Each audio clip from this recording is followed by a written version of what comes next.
today I stand, the top priority will be the balancing between the innovation and the responsibility.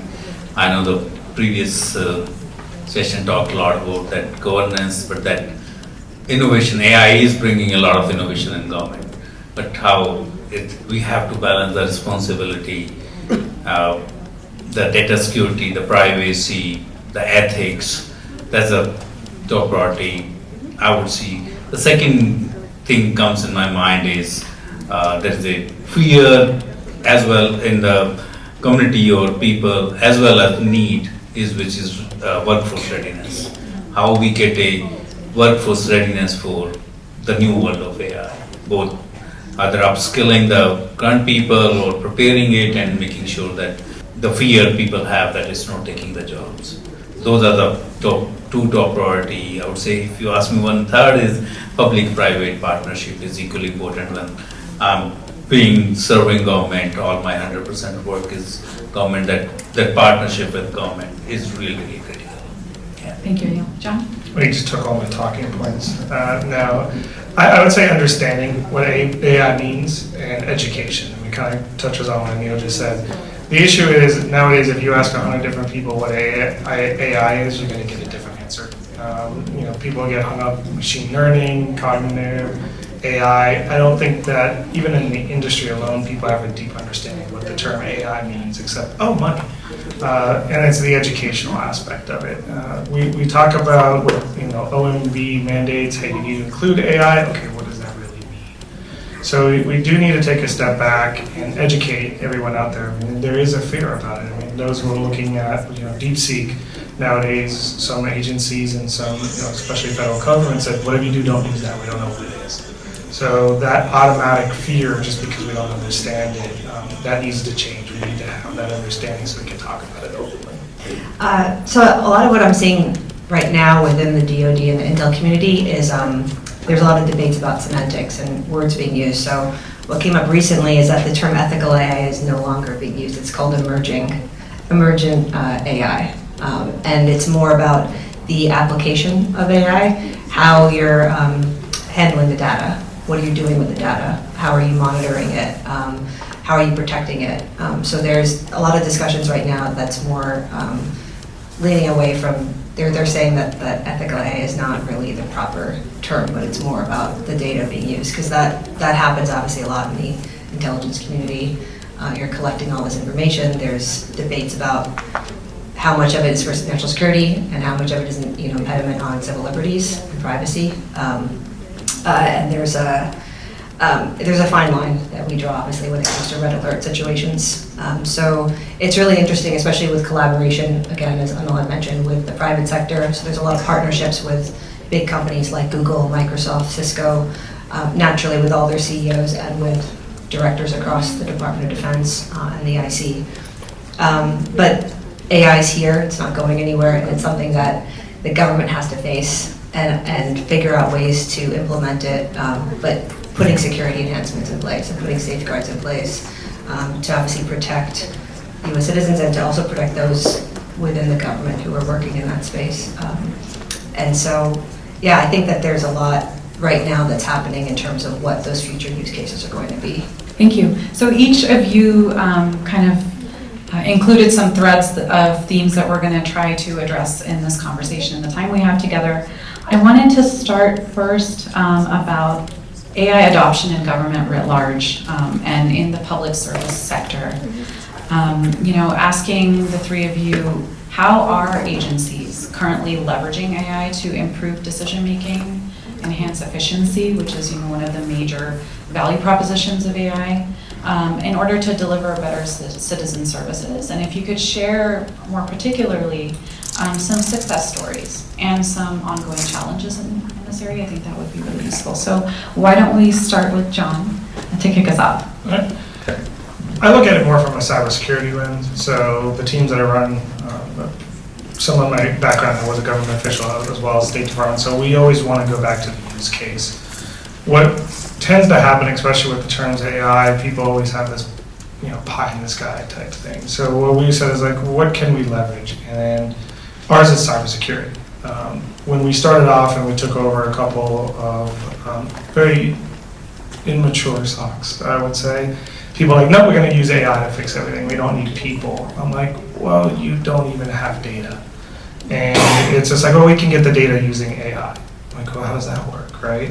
So it came to that educational aspect of it. And then what we ended up doing is we fixed, we got them up to a certain level where they can actually ingest the data in a way, and then we can leverage the data to make sense, to automate some of those playbooks, to automate some of that workflow. So that gets into that decision making. Another avenue that we used it was insider threat. I saw insider threat for the federal government for a while, and was leveraging some of the tools that talked about AI, and it turned away of just looking, doing just a normal query for data into, okay, well, what is this one user's behavior? Well, if something changes, more that predictive analytics. So we leverage predictive analytics, and to make sure that, and this is also an ethical concern that comes about it, are we now taking somebody off of a critical path, right? Are we forcing this person to do bad things instead of doing good things, right? So, but insider threat, it helped us to detect abnormal behavior, so that has helped. When it comes to other agencies, a perfect example where it's helped every one of us, I mean, I know the post office for a while was not very reliable. They've actually leveraged analytic services to look and redo routes, right? So the post office is another example where they've leveraged AI and those large data sets to be able to find a way to deliver mail in a more convenient and on-time manner, which they've not always used it to be. So. Anil? So AI is, of course, today's need, and definitely government, both federal, DoD as well as state, local, is looking to adopt. There are definitely concerns, challenges, and we saw it in any new things come, you call it cloud, then cyber, and today's AI. There's always, government is a little behind as compared to, obviously, it has a responsibility to the citizens. So those concerns of data privacy, security are making the adoption of AI in government really slow. And there's always a regulations, and the previous administration has a little bit more tighter regulations for the AI adoption, but government has slowly start taking it. You can tell that today different agencies own the guidelines of OMB. OMB has published the governance for the federal agencies on the federal side. I would say that they have asked each agency to publish the use cases for the AI, so that they go through the approval process for the use cases. There are currently close to 2,000 use cases published for all the different government agencies. Homeland Security is right on the top. Of course, for this forum, most of those use cases, except they are classified, are public and open. They are a GitHub, which is openly available. You can go and look at what are those 1,800 plus use cases federal government has adopted. And similarly, on the state local is from the funding perspective, they have not assigned.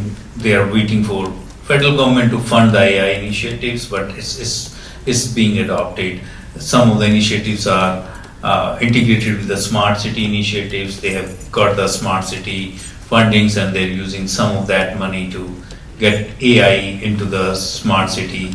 From the adoption perspective, there are steps. You probably saw the news. Each of agency now has a chief AI officer. It used to be CIO, and now every agency has a chief AI officer whose responsibility is to how to adopt, what to adopt. So all these use cases which you see are coming as he's a leader to adopt it.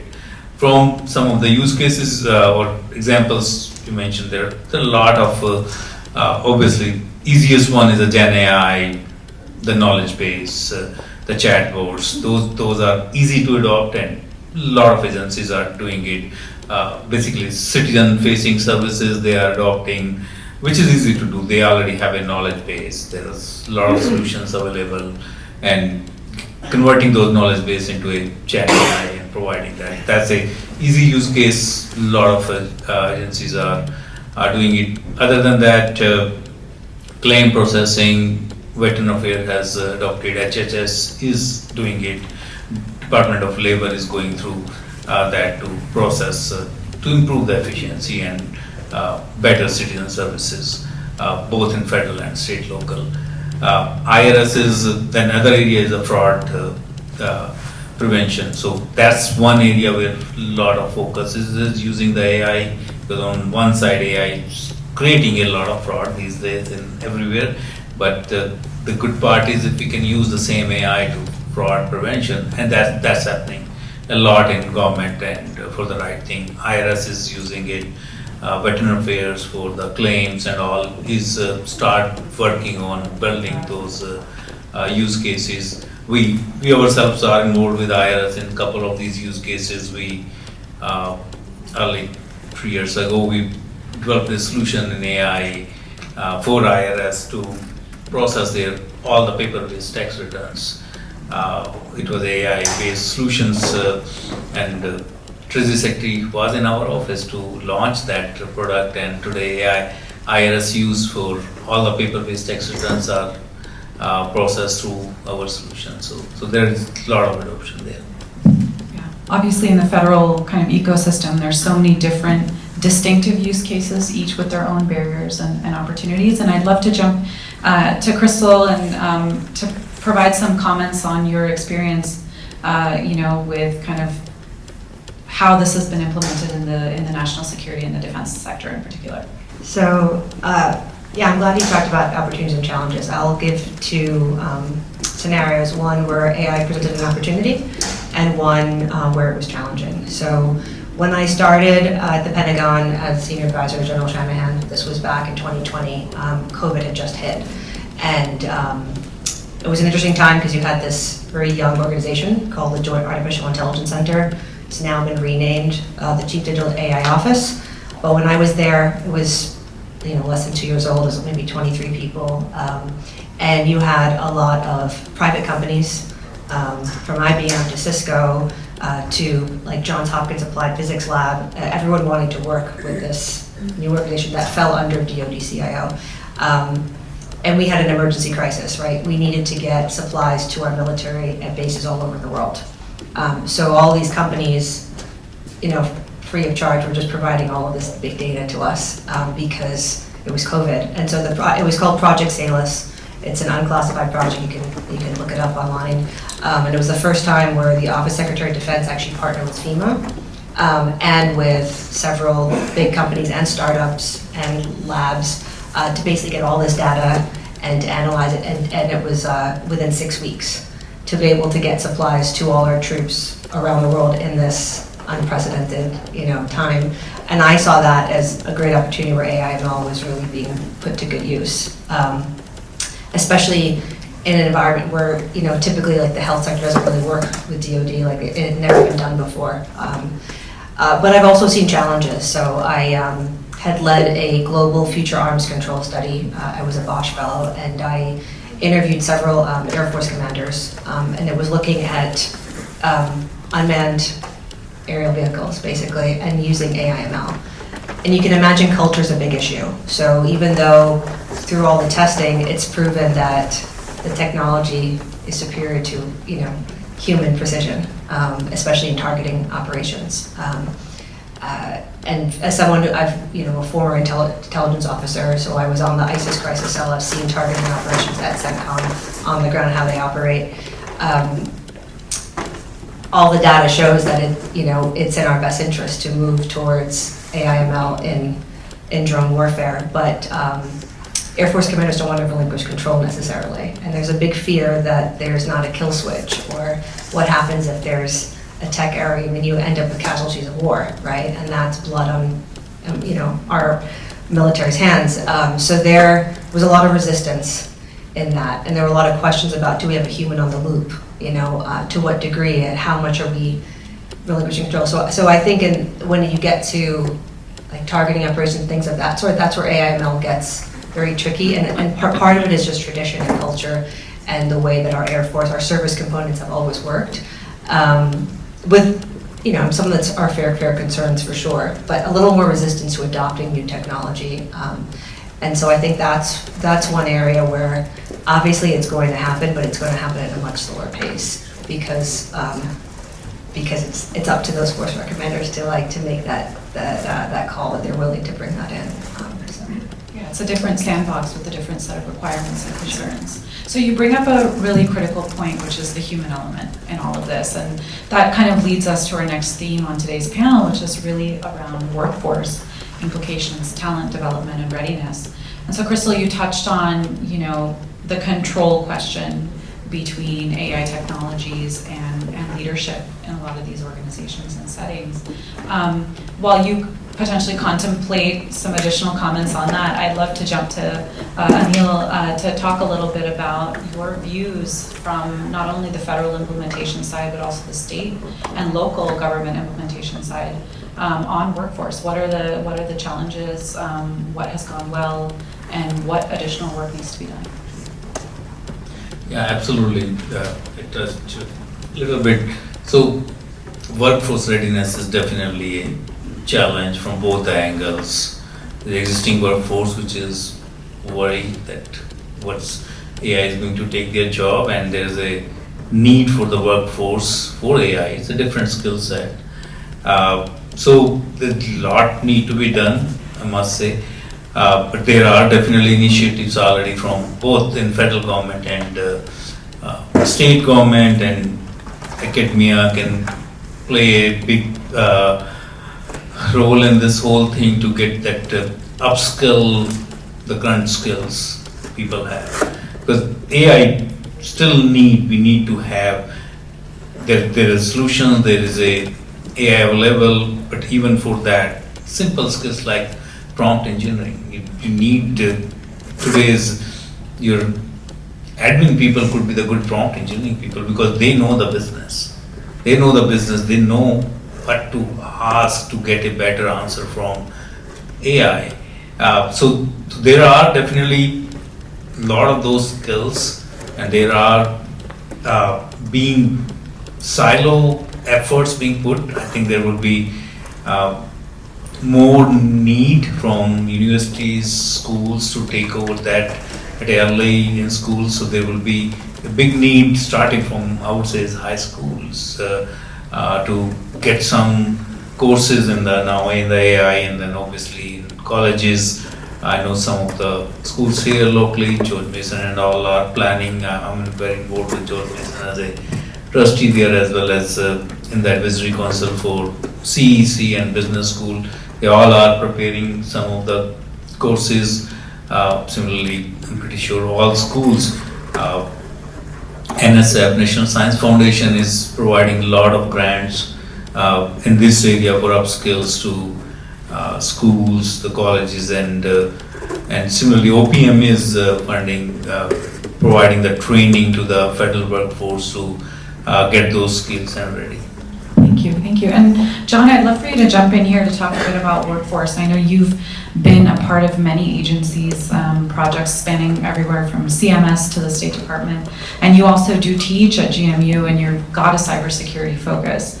And thinking through the workforce and upskilling points that have been mentioned so far, it's not only about the upskilling, it's probably also about a general awareness among the population of the implications of the work, right? And the concerns related to the work. So I'd love for you to comment on that. Yeah, kind of like Krystle talked about some of the successes of AI, right? I mean, George Mason used to call their AI program data analytics, or big data analytics, right? So it was one of those things that just took off. People wanted to get involved in it. And it's more understanding, okay, well, what's the difference between AI and big data analytics? And we had a talk with the students about it.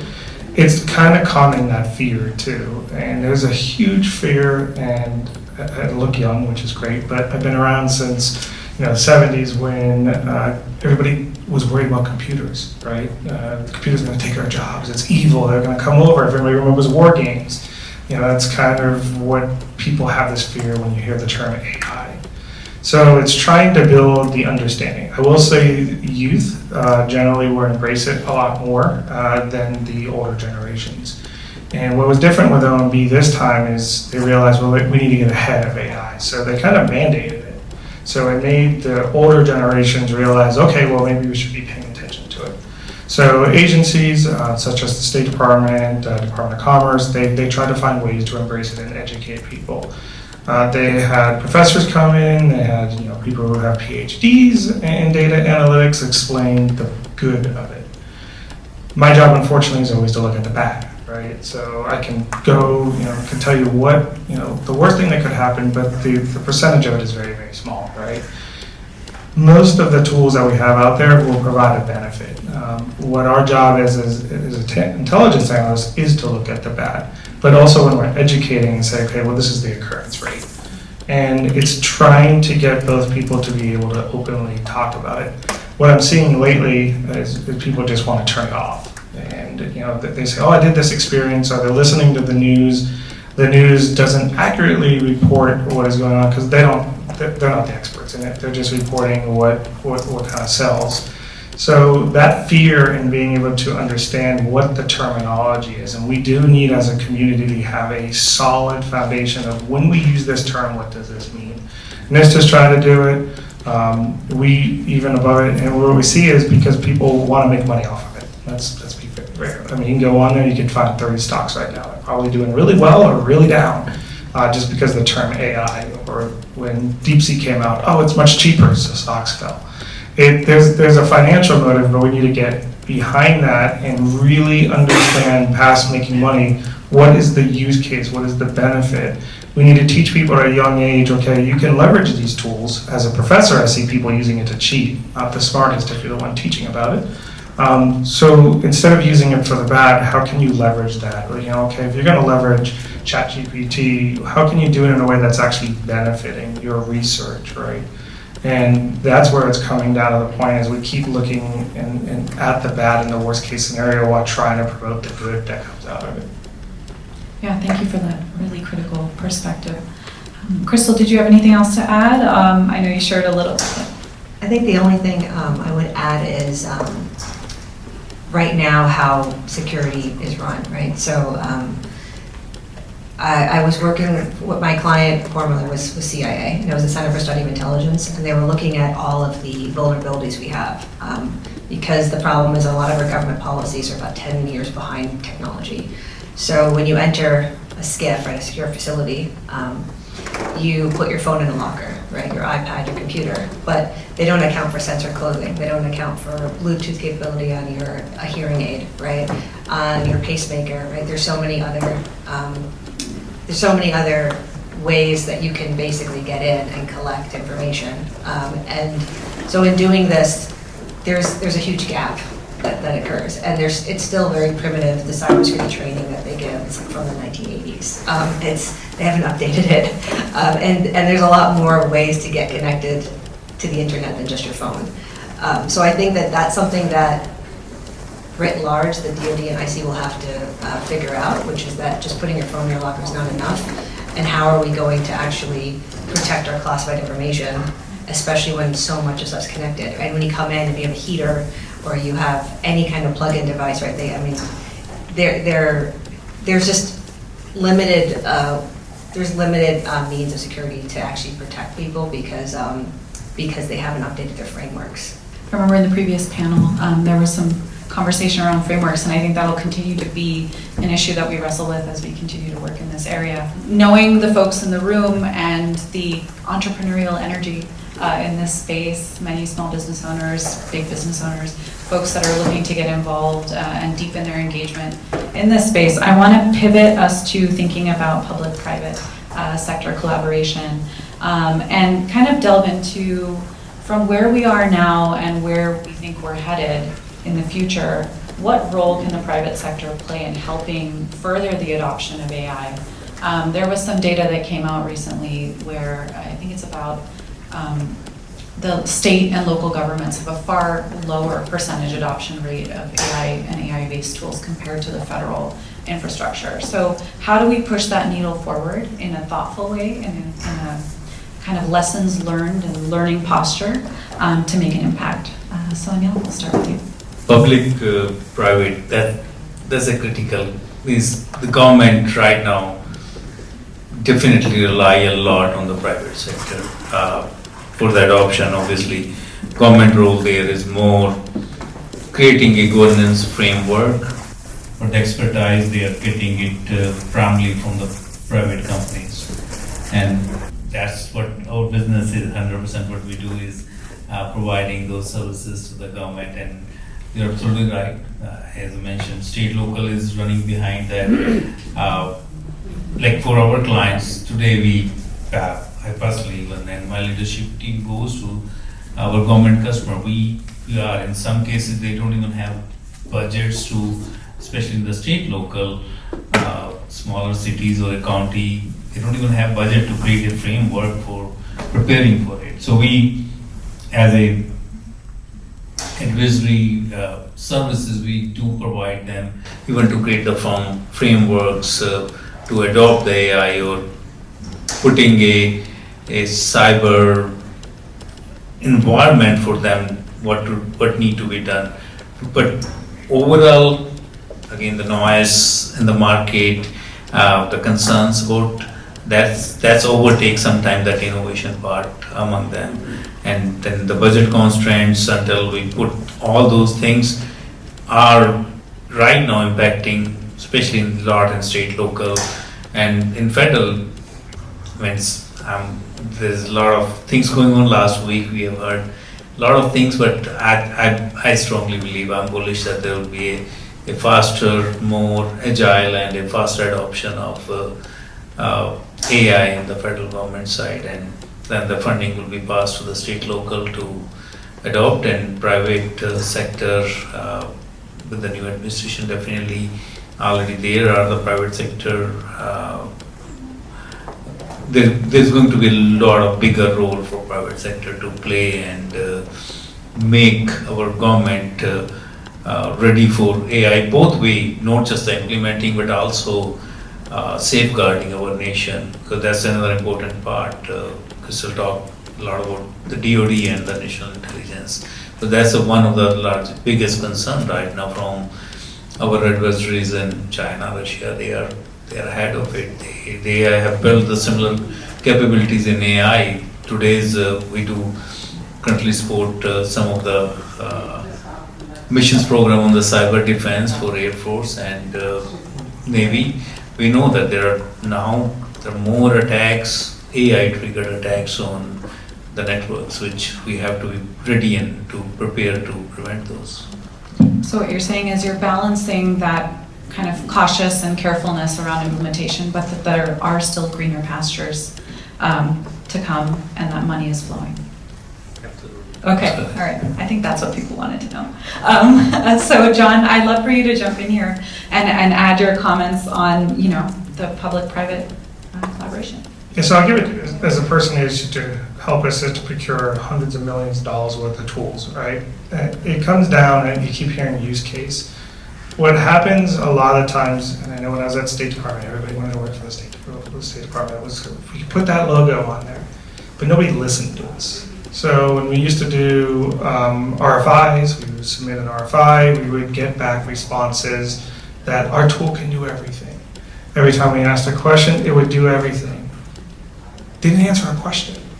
It was the weirdest thing, so then we would just dismiss it. And then normally I think people get scared of the government. When we ask a question, we just want an answer, right? And it's to become what I always call, be that trusted advisor. If you know somebody who's in a position that asked a question, they're actually trying to educate themselves. And this is a problem as being an engineer. Sometimes we get wrapped up, and if anybody wants to read a good business case, learn about what happened with IMAX, right? Engineers wouldn't listen. And if they would have listened, IMAX would have been out there. So it's the problem that engineers fall into, and a lot of people who create a problem fall into it. They don't listen to what the use case is. And what happens is when you're talking about the public or when you're talking about the government, there's so many things that regulate what we can and cannot do. And what ends up happening is like, we'll help you get to yes. if you just become that trusted advisor. Okay, tell me, this is what I have to do. I'm just making this up. I was like, I need to identify insider threat. How can your tool help me do that? And more than not, people don't stop there. They're like, but I could do all this. I'm like, well, I don't want it to do all of that. I just want you to do this right now. It's great that we can leverage it. Yeah, I can bring an insider threat tool, and then I can leverage it for incident response. If and when that agency gets hacked, yes, I can use that to leverage it. I know that. But that's the problem that we have is people don't stop and become that trusted advisor. Help the government be successful. And it goes back to the education and calming that fear. When those questions are there, it's to calm that type of fear. It does come into, unfortunately, there are some entries, some barriers that happen, and we talked about already China, where we're not going to go buy DeepSeek or use DeepSeek tomorrow. We'd rather have somebody who's within there that goes through the regulatory hurdles. I do wish those would be broken down somewhat. But it's, again, if they're telling you this is a hurdle, they'll try to help you if they can. And for the entrepreneurs, just listen. If anybody's ever gone to like an RSA conference or anything like that, is every tool has AI. And it kind of gets watered down. If I just need to say it has AI, I could say today that Adobe has AI in it. So technically I'm okay with the LMB. So it's that type of thing is help me understand how you're going to help me. And when you talk to people, there's always has to be a human in the loop. Well, let's try to get them to have the confidence where that human doesn't need to be in the loop. And I know people are really anxious about the current administration, but some of that's trying to get that human out of the loop and leveraging some of these tools. A lot of times you don't need the human to look at something. You know it's right before before you're looking at it, but they're afraid of losing their job. But in that same point, do they really want to be in that job? It's boring. I will say as a former government employee, I signed a lot of memos that were kind of boring after a while. But I made sure that everything was done in accordance to the laws and the regulations were out there. But we were able to implement new technology. We want people to move ahead, and it's to embrace that technology. And I think that's where, be that trusted advisor. If you're an entrepreneur and you have a great product, don't sell yourself short. You also need to be that salesperson. Thank you so much. And Krystle, as we come to you on the same question around public-private sector collaboration, I'd like to add in a little bit of seasoning around global competitiveness and national security as you respond as well. Thank you. Sure.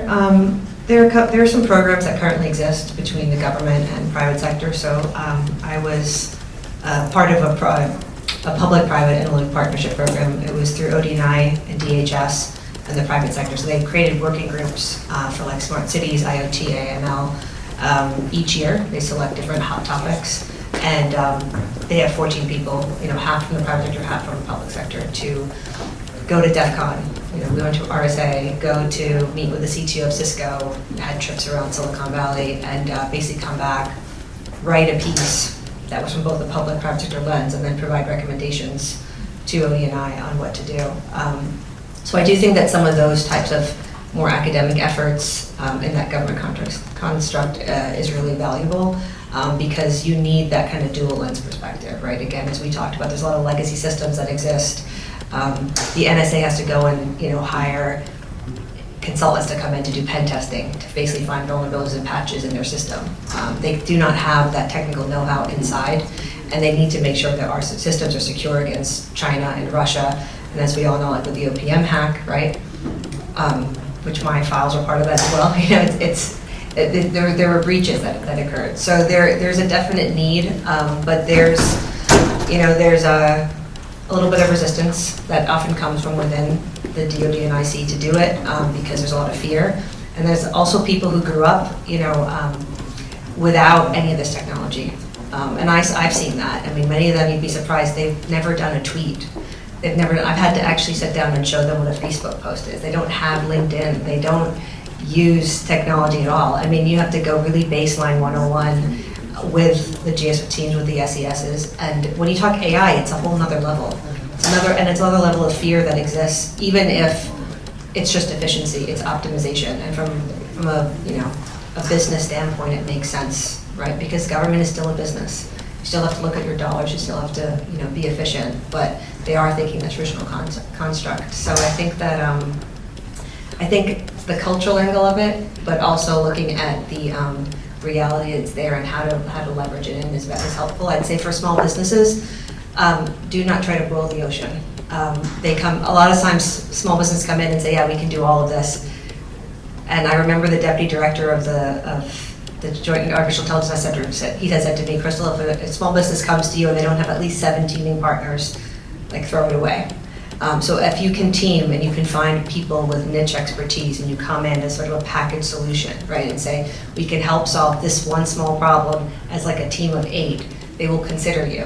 But if you come in and say, we can do all this for you, they immediately know it's kind of BS. So they already know the limitations that exist. So I really recommend teaming and letting go of some of that pie, because that is a better way to get in. And that's how a lot of proposals are written today, where you need to go and find a lot of teaming partners to come in, because there's such different type of expertise that are needed. And that's a better approach. Thank you so much. So I want to get us to thinking and talking a little bit more about the ethical concerns in building trust in a lot of these solutions, these hyper-focused use cases and scenarios. Now, we've talked about this a little bit already, but I want to get to the data side of things. How do we, as we look ahead, find opportunities or bolster the current data infrastructure, either in collaboration or within the government itself, in order to enable AI to really penetrate further? What are some of the activities that are going on in that area that potentially you might be engaged in? What are lessons learned and insights you can share? My big thing would be understanding where the data is coming from. Our biggest concern is misinformation, right? If I can feed data sets misinformation, it'll just repeat that misinformation. Who's validating the information that's going in there? For example, if you try to use AI on me, it makes me sound a lot cooler than I am in real life. Where is it getting that data from, right? So who's validating it? That's my main concern when it comes to using it. If the media starts to use AI to generate information, are they going to use that as a validation point? And the media is supposed to use different sources to confirm it. It's supposed to be done independently. So what does that mean? Is AI now independent or not? So it's having that understanding of where that data is coming from. Another thing was mentioned before, it's happening in Hollywood now. Somebody's leveraging it to create CGI. You can now write a proposal using AI. There's hints that we can also figure that out too. But is that your work? I mean, technically, that's where it's coming down to. It's like what's real and what's fake. Deepfakes is a major issue. So how are we going to combat that? With all the good that we do, computers for the most part, data analytics, AI, it's designed to help us, to help move forward. But for there's still a small percentage of the people that use it for nefarious. And how do we, when we implement the technology, put the safeguards in place? You're making this amazing tool that's going to be out there, but what are you doing to stop it from being used for bad? And that's something that we worry about a lot in the intelligence community is, okay, great, you have a great tool, but what's going to happen if it's in the wrong hands? And that's where the movies kind of take it to a little bit too far, but it's that kind of thing is like you need to educate people and calm that fear. And that's where that's coming into is make sure you're pulling from the right data sets, you're not creating data sets. There's cases that we look at in forensics where people made their own tool that purposely counted data sets that really weren't there, and people used it to put people in jail. So that is where some of that danger that comes into, and especially when it comes to information, like how do you make sure that information, garbage in, garbage out, right? Thank you. And Anil, before we get to you, I was thinking about use cases for AI in the health equity space, for example, right? And in that we talk a lot about how some of these models, as they've been designed, tend to kind of perpetrate bias, right? If we're not bias conscious in the work. And so talk to me a little bit about the kind of defensive activities folks are taking in this area to kind of combat designing systems that potentially could cause harm. Well, before answering that question, I want to touch a little bit what John mentioned about, and then even that's a part of your question. At the end, it's a garbage in is garbage out. The key issues in the whole AI is based on the data. So data security, how you control it, fairness, and the human oversight. I divide this into 3 sections. So I will tell you the recent real example and the work in the federal government about the data. Obviously, there's a concerns about the data going out. There's a restriction to control that data from that perspective. John mentioned about proposal. Federal government agencies now start using the tools to evaluate proposals using AI. And one of the recent example, I won't name the agencies, but one agency used a tool to evaluate proposals. It was a very large proposal, but due to the restriction of they didn't want it to be public, they trained the model into a very limited data. And the data they trained was, most of the proposals were 2 vendors. And then when they evaluate this new proposal, those 2 vendors were rated most highest, obviously because they were writing the same proposal similar ways. And I'm using some of the government terms, some of you may not, but in the government there's a process of protest. So so this thing came out, become the public. So there was a protest, and this that it wasn't disclosed that government supposed to be using a AI tool which was biased toward a specific model and specific vendors. Not intentionally, but unintentionally, because it was trained on that specific data. So that procurement was almost cancelled and now being evaluated manually, not using the AI tool. So that concern exists everywhere. I'm giving you a very simple example of the data. But at the same time that the data privacy is a concern, PII is a concern, getting all that data, these models are being trained, so that there must be steps need to be taken by limiting the data or how to prevent this PII information, doing some modeling or using tokens so that the actual data in previous panel talked a lot about it, so I won't talk. But that, and then second part I mentioned the fairness. I gave the example about the bias that this can lead into a lot of bias, and that's where the human oversight come in the picture. That balance John covered a little bit, that how much, whether I want to see it or not, that human oversight, how much need to be that human in loop. I mentioned earlier the system we built for IRS. IRS said we know that it was a very simple AI model we could create, that nothing required into the human loop, but our customer mentioned that they do need, the one of the requirement was human in loop. Our system today even create the end result for them, processing a tax return, but they still want a screen, a human in loop, but they want to see it. So that, depending obviously that balance, what you're saying is preventing to have one human in loop in the picture, as well as there are other AI solutions which can be built to defend the inadvertent use of AI or biased use of AI, which can protect that or find that the AI is, the one side of AI is using the wrong way. Krystle, I'm eager to hear your thoughts from a national security perspective on some of these things. Sure. So I think when it comes to AML, I feel like the DoD and IC, they're usually like the last to adopt, especially big solutions. So a friend of mine, Anil Sharma, he is the CEO of a company called Instabase. And I remember we spoke a few years back, and he said, we have contracts with federal civilian agencies, but we're really struggling with getting into DoD IC.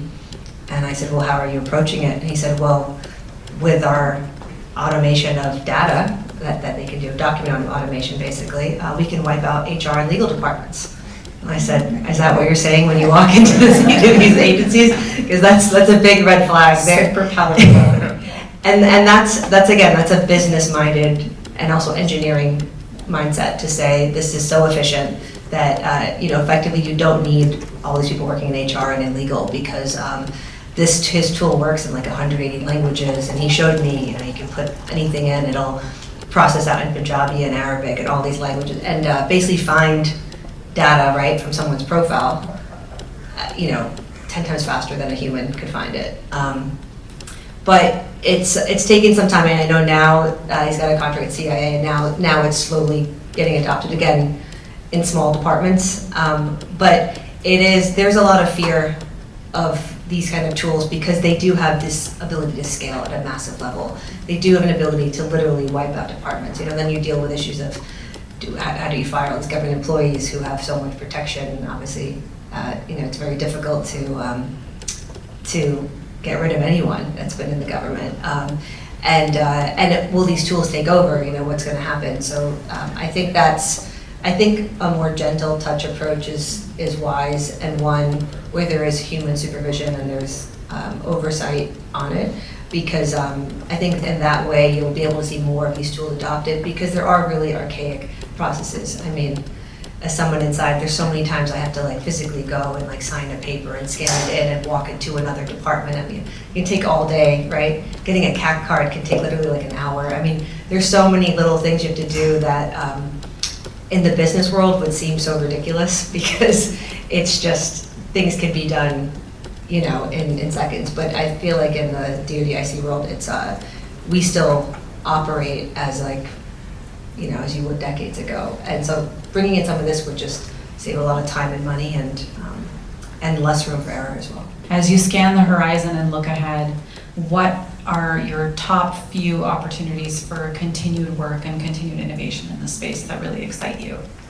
So why don't we start with John, and then Anil and Krystle. So, I think what excites me is the younger generations stepping up and coming up and looking at a problem in a different way. When I teach at George Mason, they have to always, present, which I'm sure they hate, but it's a way to see the same problems that we see, but they're looking at it through a different lens. And how can they leverage technology? How can they leverage forensics?